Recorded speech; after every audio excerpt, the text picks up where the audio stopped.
বন্ধু, বুঝলাম না মানুষ আমারে পাইছে কি? খালি আমার থেকে 80 টাকা ধার চাই। মানুষ তোর কাছ টাকা ধার চাই তো তুই টাকা ধার দেবো, সমস্যা কি? আরে টাকা ইনকাম করতে কষ্ট লাগে। টাকা বাঁচানোর জন্য আমি নিজের শখের জিনিসও কিনি নাই, ঠিক মতো খাওয়া দাওয়া করি না। এখন তুই আমার একটা বুদ্ধি দে, ওই সব মানুষের হাত থেকে কি করে বাঁচবো? কি করলে আমার থেকে ওরা টাকা ধার চাবিলে? কিছু করতে হবে লি। তুই আমার সাথে 7 দিন ঘুরে খালি। আর বলি তুই এই এলাকার মধ্যে সবচাইতে চালাক ছেলে কে জানিস? It's me. এখন তোকে যদি আমি মুখে বলি তুই কিছু শিখতে পারবো লি। তুই যদি রাজি থাকিস তাহলে আমার পিছন ধর, না হলে বাড়ি যা ঘুম পার। এই শোন, এলাকার মধ্যে তুই একটা বুদ্ধিমান ছেলে, তুই যেহেতু কইছিস তাহলে তোর সাথে থাকবো। আচ্ছা ঠিক আছে, আজ থেকে তাহলে তুই আমার সাথে ঘোরাফেরা কর। আরে ভাই, তুই এখানে বসে কান্দাকাটি করিস না তো। তুই বাড়ি যা, যা তোর বউরে বুঝা ক। তোর বউ বুঝবি নি। আরে সে আমার কথা বোঝার চেষ্টাই করছে না। ও কানের দুল ছাড়া আমার সঙ্গে সংসার করবেই না। আরে আজব তো, তোর বউ এত খারাপ কে? তুই বাড়ি যা, তোর বউরে বুঝা ক। আমার কাছে এখন টাকা পয়সা নাই, আমার কাছে টাকা হলে আমি পরে কিনে দেবো নি। আরে এবারে তোর এতক্ষণ আমি কি বুঝাইলাম? ও আমার থেকে কানের দুল কিনে যাচ্ছে না।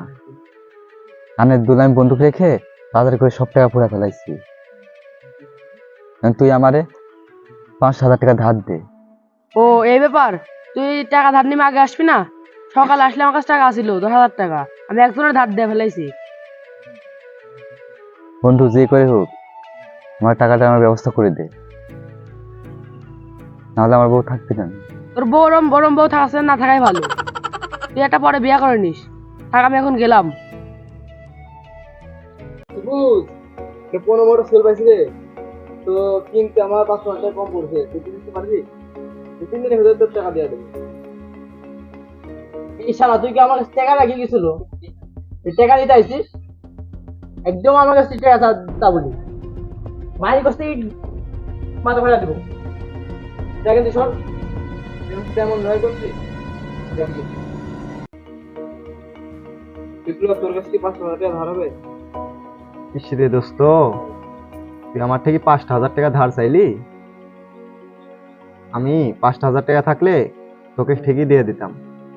সবুজের ঠিকই চাওয়ার আগে আমি তোকে 5,000 টাকা দিয়ে দিতাম, কিন্তু আমার কাছে তো অত টাকা নাই।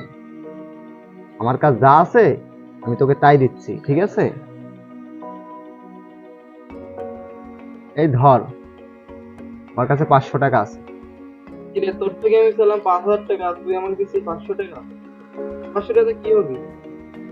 আরে বলদ, বাকি টাকা কারো থেকে ব্যবস্থা করি বাইক কিনবি, তারপরে এই 500 টাকা দিয়ে তেল কিনে বাড়ি চলে আসবি।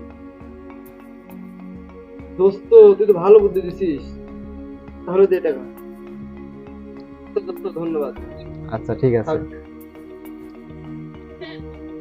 এই তুই এটি কি কাজ করলো? কি করনু মানে? তোকে টাকা দিল কা? দিছি কারণ আছে।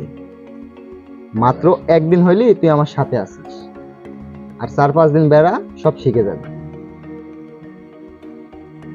আরে মানুষ আমার থেকে টাকা লেই, আমি কি করি এর থেকে বাঁচবো, এই জন্য আমি তোর সাথে ঘুরতেছি। আর তুই মানুষের টাকা দিচ্ছিস, তাহলে আমি তোর থেকে কি শিখবো? কি শিখবো সব পরে বুঝতে পারবি, একটু ধৈর্য ধর। আর এখন দুপুর হয়ে গেছে, যা বাড়ি যা, আর আমিও গেলাম, ঠিক আছে? আচ্ছা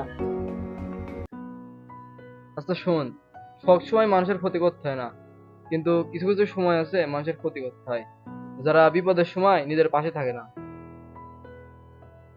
তুই কার কথা বলছিস? সবুজের কথা বলতেছি।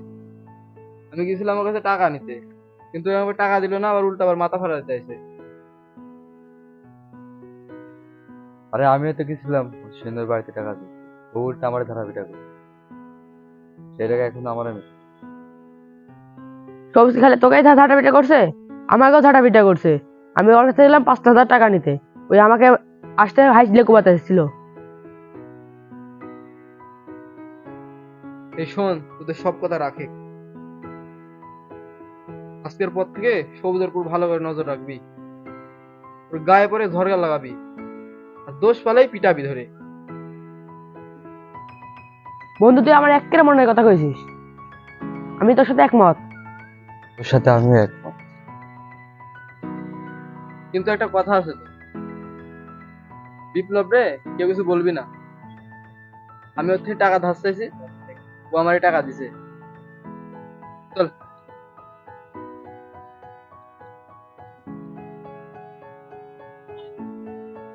বিপ্লবের মতন একটা লোক টাকা ধার দিছে, তাহলে আমারও দিতে পারে। যাই তো একবার, যা দেখি আসি টাকা ধার দেয় নাকি। তাহলে বউদারে বেশি খুঁজে একটা বলে।